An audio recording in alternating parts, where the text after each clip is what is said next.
संदेश मंडळी, मी आहे तुमची सोनल लहिरा आणि आज आपण बनवणार मध्ये दडपी पोहे। आपण आपले नेहमी नॉर्मल पोहे तर खातोच, पण एकदा तुम्ही हे दडपी पोहे बनवून बघा। खूप चविष्ट लागतात खायला आणि वेळही जास्त लागत नाही। तर मग त्याला लागणारे साहित्य बघूया। बारीक चॉप केलेला कांदा आहे, हिरवी मिरची आहे, मी 4 ते 5 हिरव्या मिरची कट करून घेतलेले आहेत, डाळिंबचे दाणे आहेत, वघार करण्यासाठी कढीपत्ता, नंतर शेंगदाणे पण फ्राय करायचे आहेत, लिंबू आणि हे भिजवलेले पोहे आहेत आणि आपल्याला साखर पण घालायची आहे। ती नंतर आपण घालू, ती तुम्हाला मी नंतर दाखवणारच। तर आपण आता रेसिपीला सुरुवात करूया। एक प्लेट घेऊया, मोठी प्लेट घेऊया आणि त्याच्यात हा बारीक चॉप केलेला कांदा जो आहे तो आपण टाकून देणार आहोत।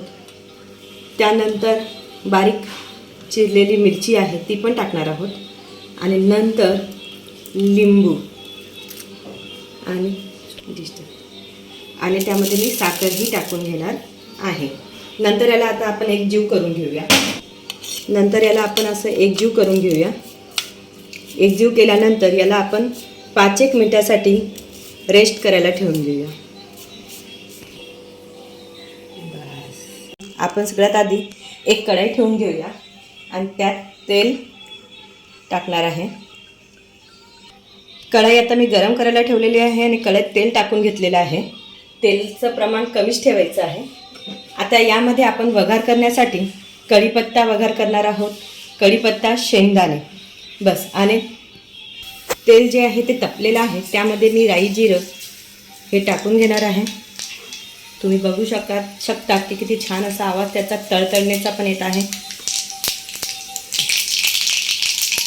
आता यामध्ये मी कढीपत्ताही टाकून घेतलेला आहे।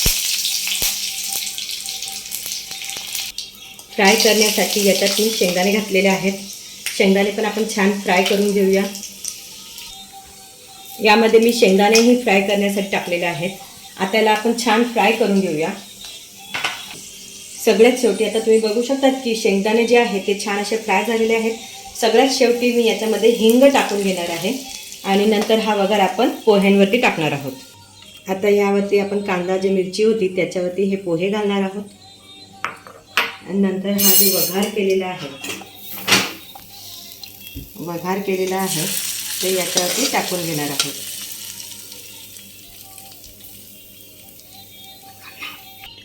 आणि यामध्ये मी आता मस्तपैकी डाळिंबचे दाणे पण घातलेले आहेत। तुमच्याकडे अवेलेबल असतील तर तुम्ही घालू शकता, माझ्याकडे पण अवेलेबल होते म्हणून मी घातलेले आहेत। त्यानंतर चटपटीत आलू शेवही मी घालून घेतलेला आहे आणि चवीनुसार मीठ। आता हे सगळं सारण जे आहे ते आपण एकजीव करून घेणार आहोत। दिसायला जेवढं भारी दिसत आहे तर खायला किती टेस्टी असणार याचा तुम्ही विचारही करू शकत नाही। नक्कीच तुम्ही ही रेसिपी एकदा तरी ट्राय करा। तुमच्या मुलांना, तुमच्या घरच्या लोकांना सगळ्यांनाच आवडेल। माझ्या घरात तर बाबा सगळ्यांनाच आवडतं। तुम्ही पण बघा तुम्हाला सगळ्यांना आवडतं की नाही आणि कमेंट करून मला नक्कीच सांगा। सगळ्यात शेवटी म्हणजे आपली कोथिंबीर राणी है ना। कोथिंबीर राणीशिवाय तर आपल्या ह्या दडपे पोहेला स्वाद येऊ शकत नाही, म्हणून सगळ्यात शेवटी आपण टाकलेली आहे कोथिंबीर। आता हे तुम्ही खाण्यासाठी आता तयार झालेले आहेत। याला पण छान मिक्स करून घेऊया आणि एका सर्विंग बाउलमध्ये काढून घेऊया। आता आपण सर्विंग बाउलमध्ये काढून घेणार आहोत। तुम्ही बघू शकता की किती लज्जतदार दिसत आहेत है ना, खायला पण तेवढे टेस्टी आहेत। आणि मी सांगितलं ना की जास्त वेळ लागत नाही याला बनवायला, जास्तीत जास्त 3 ते 4 मिनिटं बस। तुम्ही बघू शकता की आपले हे दडपी पोहे छान असे तयार झालेले आहेत, खायला खूप टेस्टी आहेत। तुम्ही नक्कीच एकदा बनवून बघा आणि मला कमेंट करून सांगा।